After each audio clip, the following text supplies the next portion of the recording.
Soy el caudillo Pascual Orozco Vázquez, nací cerca de San Isidro, Guerrero, Chihuahua, de abuelos del País Vasco, España, mis padres eran pequeños comerciantes. Trabajaba como arriero.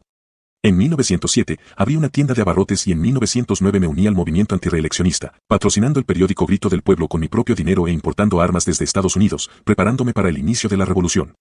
Fui uno de los primeros líderes revolucionarios en apoyar el movimiento encabezado por Francisco I. Madero. Abraham González Casabantes, principal líder del Partido Nacional Antirreeleccionista, me reclutó, junto con el bandolero Pancho Villa, para luchar contra el régimen porfirista. A partir del 20 de noviembre de 1910, me convertí en uno de los principales líderes revolucionarios del estado de Chihuahua, participando en diversas batallas. El 8 de mayo de 1911, junto con Francisco Villa, tomamos Ciudad Juárez, definiendo la victoria de Francisco I. Madero sobre la dictadura de Porfirio Díaz. Este momento histórico fue decisivo. El 7 de junio de 1911, días después de la derrota del general Juan N. Navarro y la toma de Ciudad Juárez por el general Francisco Villa y yo, Madero hizo su entrada triunfal en la Ciudad de México.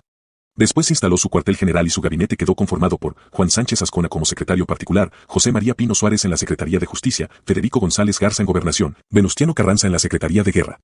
Aunque todos eran maderistas, Venustiano Carranza era más un oportunista que maderista. Francisco Villa pidió que se trate al general Juan N. Navarro como criminal de guerra y yo exigí que se forme un nuevo gabinete conmigo como secretario de guerra, además de demandar la paga del ejército que le había dado la victoria a Madero, quien accedió solamente a pagar al ejército. Al serme negada la secretaría a mí, se me otorgó la comandancia de las fuerzas rurales en Chihuahua. El 25 de junio de 1911 me postulé como candidato para la gobernatura de Chihuahua, pero tuve que renunciar por tener 29 años y no el mínimo de 30, requisito para ser gobernador. Posteriormente, Madero me pidió que combatiera las fuerzas de Emiliano Zapata, un revolucionario que luchaba por los derechos de los campesinos, ideales en los que yo creía fervientemente, por lo que me negué rotundamente. Después de llevar al presidente muchas victorias, vi cómo puestos importantes iban a parar a la familia de Madero, sin tener en cuenta cualificaciones o méritos. Madero fue incapaz de emprender la reforma agraria. Yo, respaldado por la reputación que había ganado como caudillo revolucionario audaz y destacado, contaba con el soporte económico y político del gobierno de Chihuahua, así como el apoyo y la fuerza de los anarquistas liderados por los hermanos Flores Magón.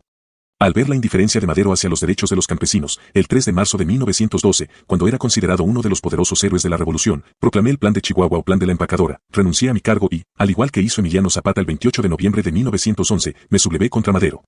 El 25 de marzo de 1912, anuncié un plan más amplio para reformar el país, a pesar de mi contacto con el rico terrateniente y oligarca Luis Terrazas. Acusé al presidente Madero de ignorar el plan de San Luis Potosí y de permitir la corrupción que todavía existía a nivel local, estatal y nacional. Madero no solo nombraba a familiares y amigos para cargos importantes, sino que también gestionaba negocios del gobierno usando compañías o negocios familiares. Abogaba por la implementación de una jornada laboral de 10 horas, fuertes restricciones sobre trabajo infantil, mejoras en las condiciones de trabajo, aumento de salarios y la inmediata supresión de las tiendas de raya. También exigía la nacionalización de los ferrocarriles y que funcionaran bajo control de los mexicanos, urgía a que las tierras que habían sido robadas a indígenas y pequeños propietarios fueran devueltas, y que el gobierno diera a los sin tierra las propiedades que no estuvieran siendo usadas regularmente. Avancé hacia la Ciudad de México a principios de abril de 1912 con un ejército de 8,000 hombres, capturando ciudades en poder del gobierno. Los rebeldes aplastamos a las fuerzas federales al mando de José González Salas, cuñado de Madero, en los campos de Rellano, en la región fronteriza entre Chihuahua y Durango. Después fui derrotado por Francisco Villa, leal a Madero, y su legendaria División del Norte, así como por Victoriano Huerta en las batallas sucesivas de Conejos, Rellano y Bachimba, que otorgaron al gobierno el control de Chihuahua. Luego, Victoriano Huerta dio un golpe de estado contra Francisco I. Madero, quien ya no era popular entre los principales caudillos, e instauró su corta dictadura con ayuda de Estados Unidos. A pesar de mis éxitos militares, no era un hombre popular fuera de Chihuahua. Me uní al gobierno de Victoriano Huerta, quien me recompensó nombrándome general brigadier. El régimen de Huerta fue sangriento y represivo, brutal. Envié a mi padre al sur para anexar el Ejército Libertador del Sur al gobierno de Huerta. Zapata ordenó fusilarlo por considerarnos traidores a la revolución. En 1914, las fuerzas de Francisco Villa cosechaban victorias implacablemente por todo el norte del país, ya fuera contra las fuerzas federales de Huerta, los anarquistas, los magonistas o mis propios orozquistas.